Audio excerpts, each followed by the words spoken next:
Hello, how are you? Welcome to the Football Diary podcast this week. And it's becoming that point of the season where the table is really taking shape. And I've got to ask the question, really. I guess the answer to this depends on who you support. But what kind of season has the Premier League been so far, do you think? How do fans feel? I'd love to hear your comments as well to this video too. What do you think of the Premier League's competitiveness at the top and at the bottom? And has it been a pretty dull Premier League season, a pretty predictable one, or have you found it quite exciting and interesting? Love to hear your thoughts, but obviously I'm here with Myles today. We'll have very different perspectives on how the Premier League's gone for our respective teams, won't we? And I think as a United fan, I can't wait for it to end, to be fair. But there are so many elements of this season, I think, that have been really fascinating and really interesting and almost like unprecedented, really. And the same goes for being a Villa fan. I guess you found that too, right? Yeah, it's been such an interesting season to watch, and it feels like I could do with it going on a little bit longer, to be honest, because we've hit form right towards the end of it. So, yeah, I think with any season, you're looking for the major conversation points. Is there a battle for relegation? Is there a battle for the title? Who's going to claim the top four? What are the domestic cups looking like? And we've probably had the best conversation around the top four that we've had in years, the best conversation around the domestic cups that we've had for years. But the other two, the two biggest, you would say, meh. Like, that's the best way to put it, isn't it? Well, it sounds like the league is harder to win and easier to stay in based on that logic. So it's a bit of a closed shop, I think, for a lot of clubs that are trying to, get a foothold in the Premier League. And that's kind of disappointing. And that's where the kind of question comes about, really, as to whether this is a competitive league. But let's continue, I guess, with the Aston Villa theme, because they're part of the reason why I think the Big Six in England is no longer the same Big Six. It doesn't even exist anymore, really, does it? It's fluctuating so much in terms of which teams you could probably include in there. But Villa are probably proving they're part of that, along with their opponents this weekend, Newcastle. Another riveting game between the two. The Villa won convincingly 4-1. And I guess makes your season, I guess, look even more exciting than anybody else's, really. But what a result, first of all, for your guys. Yeah, it was fantastic. It was one of those where before the game, there's a lot of nerves around Villa Park because they've got this excellent home record, but a terrible record against Newcastle recently. And it felt like so much was riding on this game because all of a sudden, if we don't win this, it opens up a massive gap between the two of us that at this stage in the season you can't afford. So a must-win game, and they went and got it. That's amazing, and it kind of falls completely down to the area of the pitch that we normally appraise in Newcastle for, the midfield. I think Villa's midfield outclassed Newcastle's, and that was the difference, really. And the fact that we had the depth to bring players off the bench to have an instant impact, like we've talked about every week about Villa recently. It feels like you must think, as someone watching these two sides now, as a club who are trying to develop, if you want to emulate something, there's the blueprint for both of them, right? Like, you must watch the progress of these two teams and go, that's how you go and do it. That's how you build this squad. Yeah, I think it kind of highlights the importance of recruitment and getting it right, doesn't it? And Villa have obviously been celebrated for their January transfer window, which has really galvanised your season and your second half of the season. And I think in some ways made Newcastle's second half of the season, especially now, more difficult, because I think this was the seventh straight game in a row where they played the same starting 11, which is going to be tough on the legs, isn't it? Let's face it, after the last few games they've had. But Villa, rotated. It made a difference, had so much fresh energy in that midfield, like you said. And I thought down that left-hand side, everything seemed to go down there. And a lot of the goals were as a result of plays down the left. And that, for me, is where Villa seem to really be taking it by the scruff of the neck at the minute. They're playing to their strengths massively with players that are adapting so well and coming into the team at the right time. Yeah, I think that you're probably referencing, and it's someone that I've really admired lately in Ian Maatsen, because Luca Dean has just been sensational for Villa really this season. I thought he's so impressive. But when you want a bit more impetus, then the Maatsen makes a lot of sense, really. And he was a big signing in the summer, and you wondered how long it was going to take for him to embed himself into this starting 11 and this squad, because Emery likes to take his time with that. He doesn't want to just throw someone in. Look at Tielemans. Tielemans didn't start games at the start of last season when we first brought him in. So Maatsen has had a bit of time to get to know the squad. You can see he's developing quite good relationships on the pitch and off the pitch with people around him. And that impact is now starting to come. And it's funny because it comes off the back of last season where actually He went out on loan and had an immediate impact somewhere. So you'd expect him to be able to do the same. But Emery's managed him really, really well. And I think him alongside McGinn or Ramsey when Ramsey came on shows that yeah, you're right. That left-hand side is such a weapon. And it's funny because that always seems to be the side Emery wants to build on and focus on. Like, no matter who our team is, as our team has progressed and changed and developed, all the attacking impetus normally comes down that left. And it's only this season when he's kind of allowed Cash to progress a bit more that we've seen any balance, really. But no, they were excellent. And I think you mentioned about recruitment there. Is there any better recruitment in the league than that midfield alone? Because I mean, you're talking the five that started behind Watkins in this game were Rodgers, Asensio, McGinn, Tielemans, Carrot. Now, okay, Asensio is on loan, right? But the rest of them, I think, combined cost about 16 million. You're talking 2.5 million for McGinn, about 14 for Rodgers. Tielemans and Kamara are on a free, both of them. Now, I don't know if there's a better midfield duo in the league right now. You maybe argue Gravenberch and McAllister at Liverpool. You could possibly argue Rice and Partey at Arsenal. But Kamara and Tielemans, free transfers, mate. Well, I was going to say Tonali and Guimaraes, but I mean, this game proved otherwise, didn't it? Yeah. No, I agree. Amazing value and amazing recruitment. Yeah, I think they've attracted these players to a club that looks like it's going places as well. And I think you can't really understate how big a part Unai Emery's played in that with his recent signings. He is the draw in some ways, isn't he? He's the player that they want to play for, Marcus Rashford included. You know, I think he's looked at Villa as a package, but also the fact that they're led by this manager, this coach that's got a history of getting the best out of players that are struggling. And that's proved to be the case. But worth a mention on that though of Ollie Watkins as well. Literally about to say the same. Yeah, Watkins, interesting, amazing achievement for him this weekend. He goes on to become our joint top Premier League goal scorer of all time.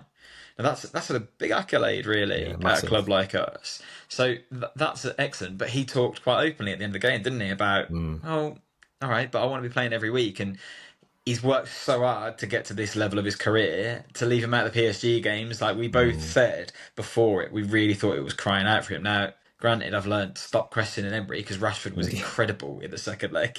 But if you're Ollie Watkins, are you looking elsewhere now? Because it's worrying, I think. I was trying to read into this performance, first of all, because he played like he had a point to prove. Like the amount of times he hit the woodwork as well, scored in the first minute. He was at it from the start. Yeah, he was. And it was a clear response to that Champions League snub, if you don't want to call it that. And yeah, the interview was quite telling, wasn't it, with Watkins, the post-match, where he did say that he was fuming. He used those words, didn't he? And you can see that because he's earned his place as Villa's leading attacking threat. So you'd think in the biggest game in their recent history, he'd get a prominent role. So I'd be gutted too. What do you make of it then? Do you look at that and get a little bit worried? Yeah, a bit, because I think Watkins is an elite striker, and I think we really underrate him. I've said it so many times. I think he's so fantastic. You look at his goal contributions across the last 3 seasons now, we're talking 20 plus, 3 seasons in a row. That's amazing. And Emery's turned him into an absolute machine, it feels like. He's capable of so much. And the way he leads the line is really effective. He's a very different kind of striker to Marcus Rashford. So if the plan is, okay, let's cash in on Watkins while his value is still hot and buy Rashford instead because he's a couple of years younger and Emery will have a bit of time to work with him, fine. I'll be lying if I said I wasn't gutted at the idea of that, because I don't think Watkins is the area of the team that needs desperate improvement. I think actually it's the area of the team that we've been the strongest in for so long. And I think we really underrate what he brings to this team. I mean, this game perfectly aligns because there's so much comparison between Newcastle and Aston Villa because of their perspective kind of fan bases, their size, their history, and their recent kind of challenging of the top 4. They're 2 clubs that get compared quite a lot. And if you look at the profile of players they've got, there's a lot of conversation around Isak as the informed striker in the league. And Watkins in this game showed that actually, no, I'm still here and I've been consistent for a very long time. There's a lot of conversation about the midfield. You mentioned Guimaraes, Tonali. Well, Tielemans and Kamara dealt with them so easily, it felt like. They brushed them aside in this game. And now, granted, the last fixture was the opposite. So I'm not writing Newcastle off and saying, well, Villa are much better.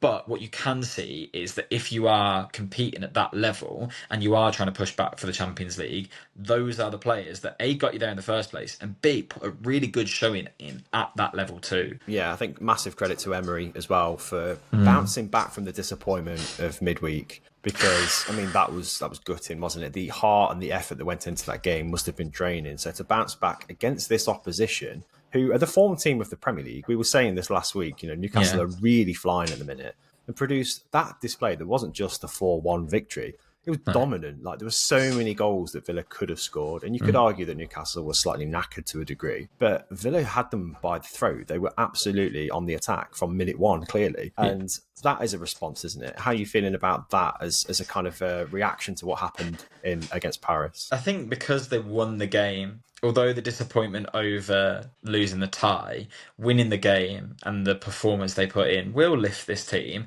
and it will show them, look, we can compete with the best out there. A lot of people are having PSG down as their favourites for the competition, and they ran them very close. If it wasn't for Donnarumma, Villa are in the semi-final right now. I'm going to start a hate campaign about Donnarumma, I've realised, because without him, I'm watching Villa in the semi-finals of the Champions League, and England have lifted the Euros as a minimum. Proper bogeyman.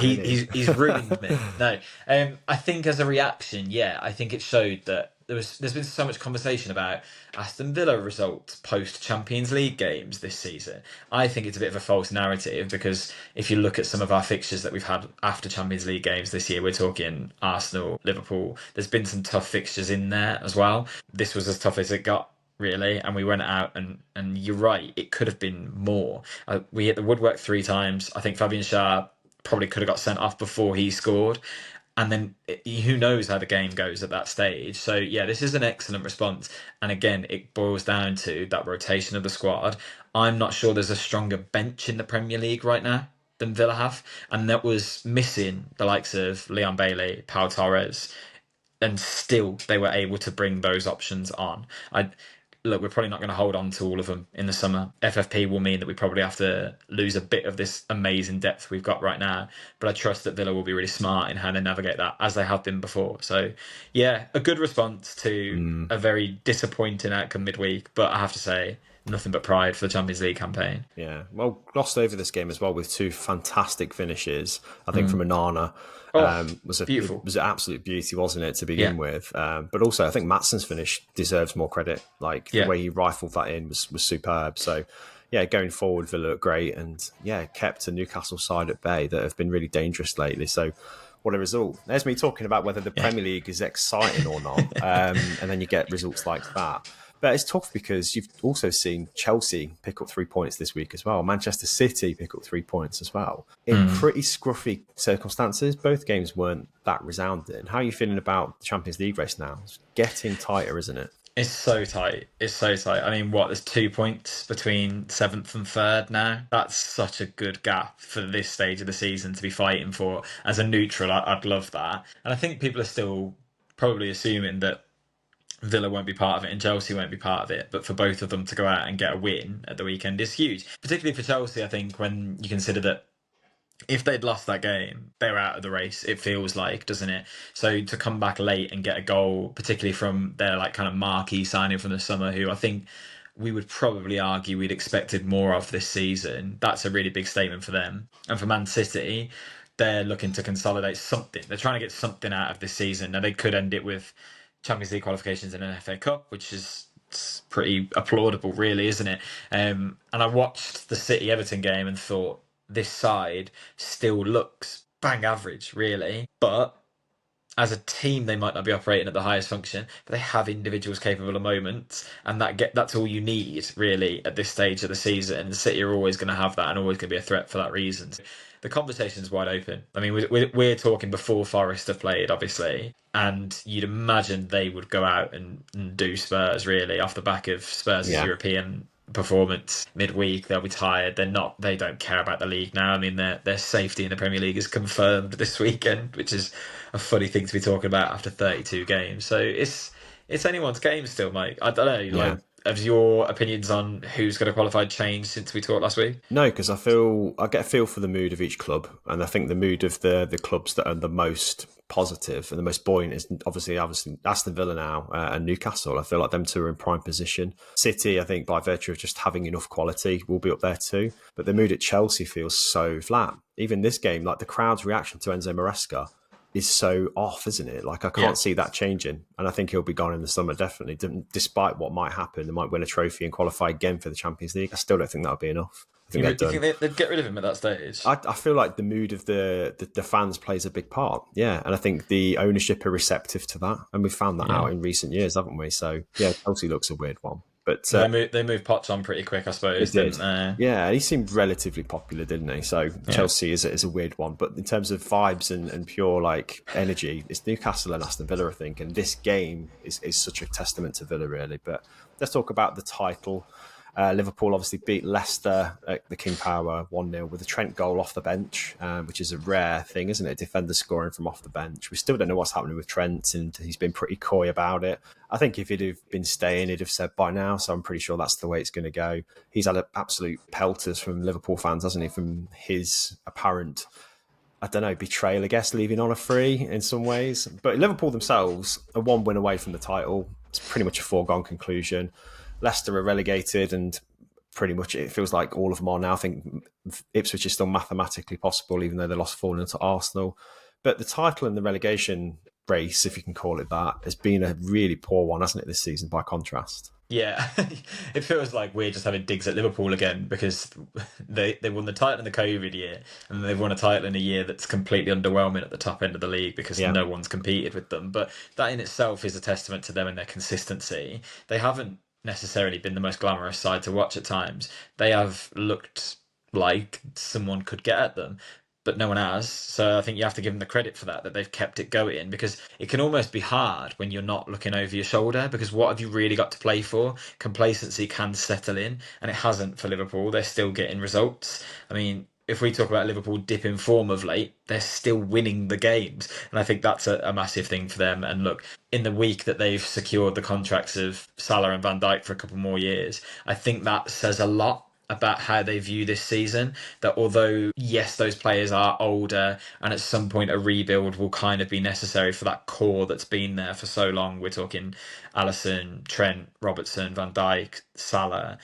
That will be recycled soon. That will be moved on. But they're not quite ready to do that yet because the levels of their kind of elite players are still very high. And when you've got a new manager coming in, and Slot is still a new manager if you think about the legacy he was kind of following, he will want time to cement his philosophy before that massive rebuild needs. So if you can keep Salah and Van Dijk for a couple of years to keep that going, that's wise.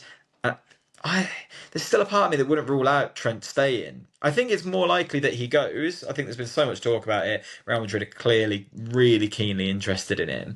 But his response to the goal, you can never read too much into it in a moment. But it means something to him still. I don't know whether it was like a sense of relief coming back from injury, getting a goal that helps them towards a title. Like, look, see, I do care. I am here. And then maybe he does go and sign for someone else in the summer. But I don't know. Would there be a temptation for him to say, okay, well, we're on the up right now. We've just won the title. And actually, some of our mates are staying longer than I thought maybe they would. Shall I give it another couple of years? Or do you think he's gone? I think his head's turned already. I'm sure Real Madrid have been in contact with his associates and his agent, and I'm pretty sure they've put an offer on the table that he's mulling over. I think it's more a case of when rather than if he stays. I think if he was going to stay, he would have done. He's a Scouser, right? Like he's not going to leave the fans waiting to hear his decision.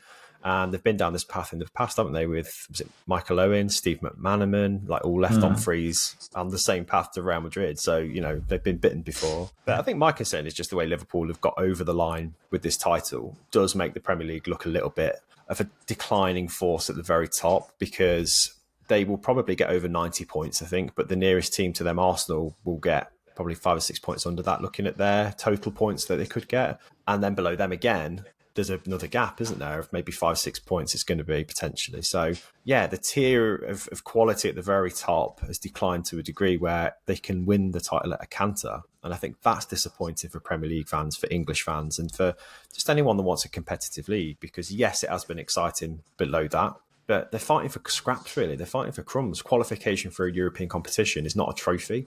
And you want to see clubs wanting to and have the resources to get to that upper level. I think Arsenal have that and will look back at this season with regret, I think, definitely, because they've had injuries and we know that, and they've had a bit of bad luck, but they could have been that team that competed. They've got the qualities to do it. So it is disappointing for me from that perspective. But you could end up with a top four of Liverpool winning their first Premier League title in front of full stadiums ever. That's a massive achievement. Arsenal second, yes, they could win the Champions League for the first time. Yeah. Then all of a sudden, this season is the best season in their history, maybe, or at least since the Invincibles. You could end up with Newcastle, who have won a domestic trophy and got back into the Champions League. They will take that. You can end up with Villa, who could also win a domestic trophy, get back into the Champions League. And all of a sudden, all right, there wasn't a title race, but the top four are incredibly happy with the season they've had. Now, there'll be teams that won't be happy with that, obviously. The likes of Man City are never going to be happy.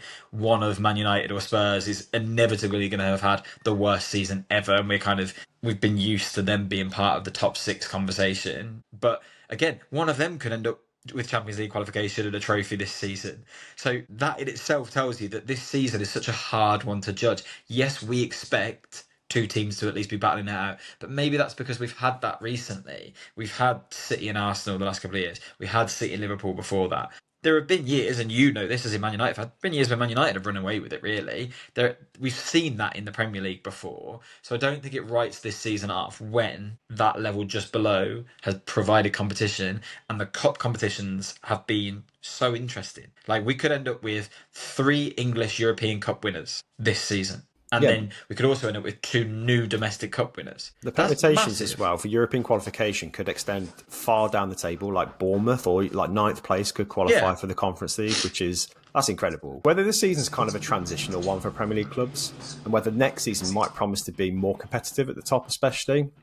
And I say that with a view to clubs like Villa and Newcastle clearly growing in strength, but also having that ghost of PSR looming over them and keeping their finances in check from being too competitive and expending beyond their means, really. Is that going to be an issue, do you think, as a Villa fan, Myles? Do you want to step up to the next level, and at what cost do you do that next season? Yeah, I mean, there's a part of me that kind of likes it being a challenge rather than it just being who can throw the most money at it. Obviously, no fan wants a repeat of Chelsea or Manchester City buying league dominance. Like, we don't want to see that. And when you have the financial powerhouses behind the likes of Newcastle, Chelsea, and even Villa, to be honest, that is very foreseeable if you take those PSR regulations out. However, you can see the system's not fit for purpose because what it's inevitably doing is damaging academies, it's changing the valuations of players, and it's creating this world where, yes, you build something naturally and you still have to ship it on. I mean, you saw us last season, we had to sell Douglas Luiz when we really didn't want to. We've done really well at kind of regenerating that and doing well, and we've made some good player sales with the likes of Diaby and Duran going to Saudi. That's great. It wouldn't surprise me if we had to shift at least one major asset in the summer, particularly if we don't qualify for Champions League. Newcastle may be forced into selling Isak if they want to improve the rest of the squad. That's a conversation for them to have internally. You can't do everything. And I think really the people that it's hitting the most is right down the bottom. Because look, Forest had this trouble where when they got promoted, they breached PSR, had the points deduction, it was messy, and it nearly cost them really dearly. And if it had, they wouldn't be where they are now. If you're a new club coming up, what chance do you have if you can't take that big pot of money and go for it? Well, that's the question about the competitiveness of the Championship compared to the Premier League, and it is purely fueled by the survival of the richest, basically, isn't it? But again, I suppose you could get by with smart investment. But for a club like Ipswich have kind of committed a lot of money to financial investment in players this summer. And they've still got half a squad that's kind of from League One, from the Championship. And they've struggled and they've done the best out of the promoted teams, but they conceivably could have under 30 points and get relegated. So you could get just above 30 points and avoid relegation this season. And it used to be that magic 40-point mark, didn't it? And that's so not the case anymore because even the most mediocre of teams above the relegation zone, I include United in that this season, can kind of canter their way to safety and have literally no jeopardy as well. And we've just seen, haven't we, that Burnley and Leeds are promoted now from the Championship. So they'll be back in the Premier League. And this yo-yo continues of clubs going between the two divisions. And there might be a team from the Championship playoffs that will break that and it'll be like a Coventry or something coming up for the first time in a while. But how will they fare? It's all financially driven, and that's the challenge, isn't it? That PSR kind of puts on clubs like that. How do they break through and become kind of a lower mid-table team and become relatively consolidated? Yeah, it's hard because you can see clubs trying to do it slowly in a way. And like Ipswich, I think they've done that this season where they have gone out and spent money. But if you look at what they've spent money on, it's like players that will be excellent in the Championship, not good in the Premier League necessarily. With the exception of probably Delap, that was the sign in, and Hutchinson could definitely remain in the Premier League and wouldn't look out of place. But the majority of their squad is built for them to go again next season. And for them, that makes sense, really, because they can hold on to McKenna. They can build that squad stronger to return to the Premier League with a better foundation. Because you're right, there are still League One level players there. They can't make that jump that quickly. But it's sad that you almost have to become a yo-yo club for a while to make it financially viable for you to compete. Second year in a row, all three promoted teams have gone straight back down. That's not something that bodes well for the competitive nature of the league. And does PSR really stop that? I mean, look at Leicester. Yeah. Leicester are a big club these days with a really proud recent modern history that should have thrived on the opportunity of being back in the Premier League. They bring a new manager in, and look at the January window as a perfect example of being hamstrung and not being able to actually do anything to compete. But again, I do go back to I would rather that than them put themselves in financial jeopardy, because we've also seen the opposite side, I guess. Don't you think there's got to be a balance? Don't you think there's an incentive there to sometimes maybe skirt the rules like Forest did to a degree and throw enough money at enough players that something's going to stick, and you'll have a Murillo in there that's going to be worth a fortune further down the line, and take the points hit knowing that you might have a few players that potentially could get you up to that part of the table? Maybe, but it's risky. Forest barely survived when they had their points deduction, and I think you look at them and Everton when it all went on with them, that was a horrible time for the fans as well, because there was so much uncertainty. I remember us talking about not knowing who the relegated teams were even after the last kick of the ball of the season, because it felt like other deductions were looming. So I don't think you ever want to kind of play that level of chance. What's more frustrating is when you see the clubs that are kind of circumnavigating the FFP rules and PSR rules in bizarre ways. I mean, we were guilty of it. Like, selling Amari Kellerman for as much money as we did in the summer was nuts. And Chelsea have done it consistently, selling young assets to their own clubs, and it's a mess. But the league have created that mess by not making PSR airtight, really. And yeah, it's never going to be the conversation that we want to be having, really. But coming out of this season, it feels more poignant than ever, because you're right, the lack of a competitive nature has drawn it back to the foreground of our minds again. Well, that's, I think, why Champions League qualification is so important, isn't it? But then it's also a case in that part of the table, and Villa included in that it's the biggest squad that gets the furthest and does the best. Like, it gets to the second half of any season, injuries start piling up, and the effect of injuries on players has become fatal to some clubs. Their form is completely disrupted by the fact they've lost 2 or 3 at least, key players, and not had a squad deep enough to kind of rotate them. So that worries me, I think, for competition at the top end of the league, and teams like Villa and Newcastle sustaining that, because you want to see them competing for the title eventually. And any club with ambition wants to make that next step. But how much money do you need to do that? Well, if we hadn't sold Duran in January and Diego Carlos, where would we be now? Because we've improved our squad and increased the depth, but we had to make sales to do it. Villa wouldn't really have wanted to sell John Duran, if we're honest. He's one of the brightest prospects in world football at the time that we sold him. But equally, it has meant that we've given the Champions League a really good go, got to a domestic semi-final, and are now competing for the top 4 again, because we were able to bring depth in to replace him. So there is always that kind of juggling act. And we've seen it with clubs before. I mean, you look at Brighton, Leicester, every time that they felt like they were on the edge of something and getting ready to compete, their prize assets are picked off because they have to go and then invest the money in other areas to compete at a top level. What's good about clubs like Newcastle and Aston Villa is they should have the infrastructure that actually they don't need to do that. They've got the owners with the money to continue to pay the players well, and they should be able to bring revenue in because they've got global fan bases. Now, Villa aren't very good at that, or they've got better lately, I will say. They've got a lot better at it lately. But our wage to turnover ratio is the worst in the league, along with Tottenham. So that tells you everything you need to know about it's a business at the end of the day, and there are some Yeah. clubs that are very good at running like a business, and there are some clubs that that are a bit naive to it, I think. But that's a conversation for a different day, probably. Yeah, well, you touched on it there, and I think we'll go on to that next. It's European qualification and what that means to clubs and the state of the European competitions this season, the amount of English clubs still involved. You know, like you said, we could have 3 English winners of all those key marquee European leagues, including the Champions League. Arsenal look really well placed to do well in that. So yeah, it's just a sign of the strength of the Premier League, and it's come at a huge cost. Like they've spent a lot of money, the clubs collectively, and I think there's other leagues looking at it as a collective nation spending that money and doing so well and going, well, yeah, obviously that's the way it works. I don't think it's quite as simple as that though, because you do have to invest wisely, and I feel like English clubs have done that really well, and that's probably the reason why the European success has been so obvious compared to like the other nations. But it's difficult to do, isn't it? When there's so many clubs scouting in the same pool for players, you've got to really get creative with it too. And that's why I kind of want to see some of the clubs that are competing towards the middle area of the league get into that European competition as a reward. Like if Brighton get into European competition, if Brentford get into European competition, or Bournemouth, they really deserve it, because you're right, they've been intelligent, they've gone out and they've built something, and I think that's really impressive. Whereas we could end up with either Man United or Tottenham in the Champions League next year.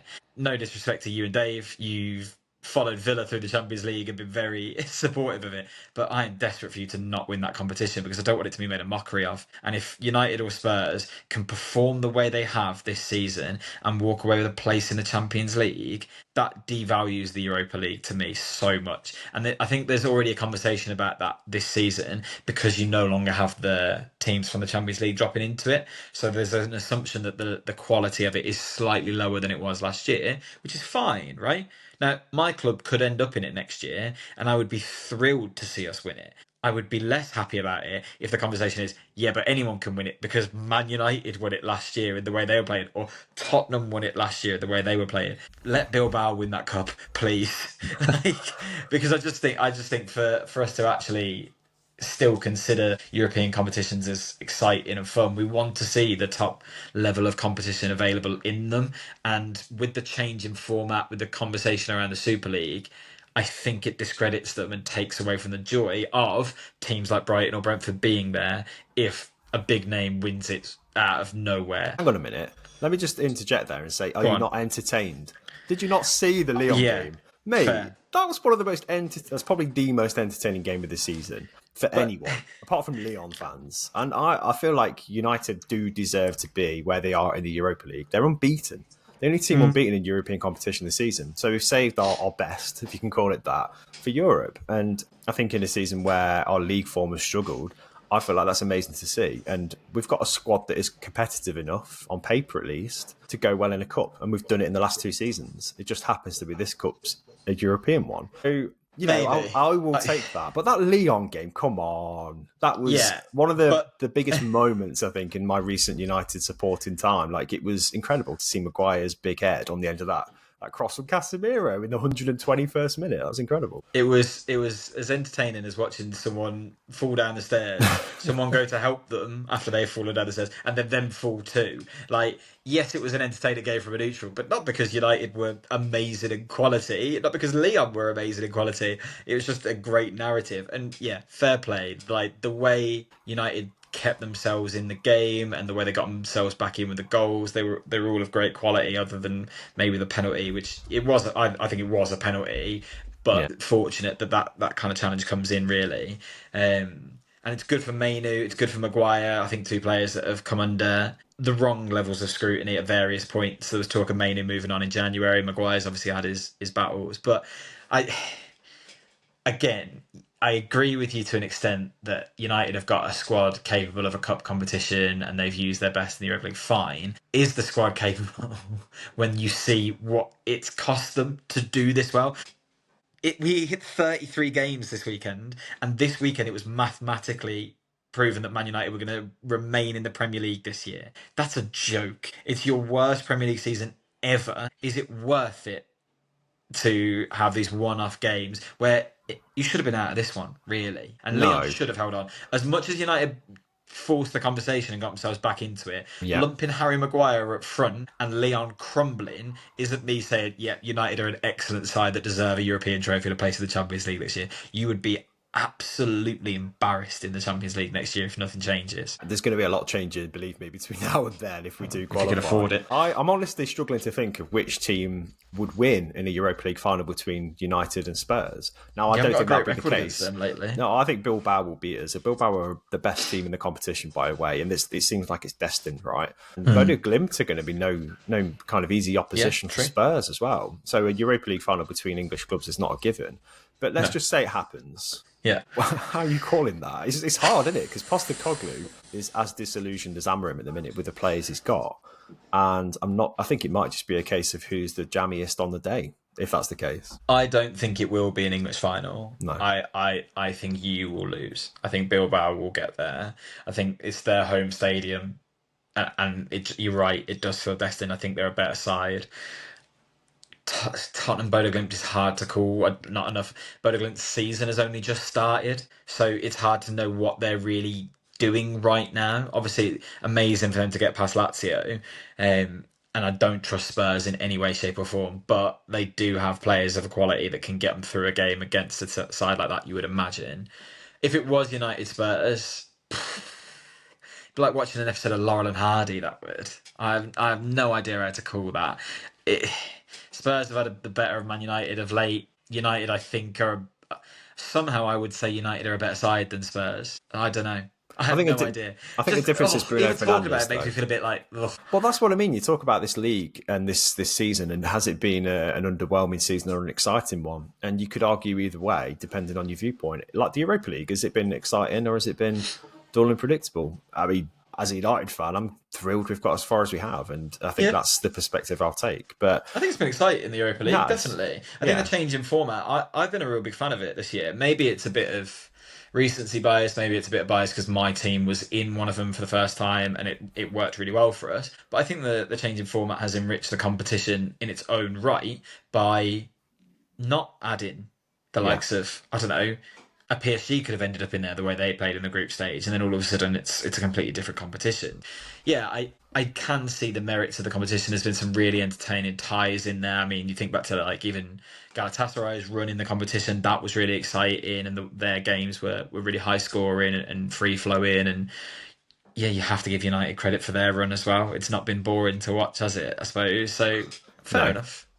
Champions League then. Let's move on to that before we wrap up. And Arsenal, obviously, absolutely hammering Real Madrid over two legs, and I think deservedly being where they are, and I think with a very real chance of winning it. How do you fancy their chances against PSG, having seen them close up? What do you think? Firstly, I just want to say that I had a bit of a proud dad moment then, because as soon as you mentioned Arsenal, I can hear my son in the background crying, and living in East London with Arsenal supporting family and trying to raise a Villa fan is difficult, so I'm glad that he's tuned into that. I don't know how to judge Arsenal's chances, because there was no part of me that thought they were going to get past Madrid, and they did it so convincingly that they have to be considered, I think, probably considered favourites at this stage. So. Yeah. But I look at everything else, my opinion, I think they have the worst coach of the four teams left. I don't think that he has the same sort of tactical nous that the other coaches that he's going to come up against have, really. I think that they will struggle with different elements of PSG than Villa struggled, okay? So Arsenal are defensively much better than Aston Villa. Like, I'm not going to contest that at all. And I think that they will do a good job at trying to shut out a lot of PSG's attacking force.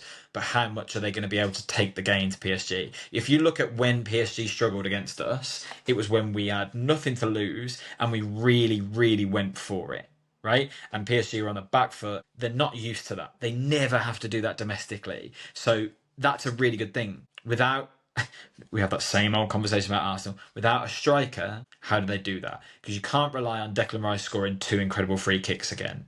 Right? You can't rely on the fact that Real Madrid in the second leg had to chase the game and left space for them. PSG won't do that. And the way that midfield presses, Arsenal are missing Partey in the first leg. There's still no Gabriel, obviously. I know Saka went off injured at the weekend. I'm not sure how serious that is yet. But I don't know. That PSG midfield, they found space where space didn't seem to exist constantly. The fullbacks offered so much going forward, and if you're playing essentially 4 centre backs, or someone like Myles Lewis Skelly, who's a fantastic footballer but has no discipline. No, They no. get pulled apart in those areas, really. So I don't know. I think they have to have so much credit for what happened in Madrid. And like I say, I've got family who are Arsenal fans, and they will talk about that as one of the best moments they've seen in their modern history, at least in the last 20 years.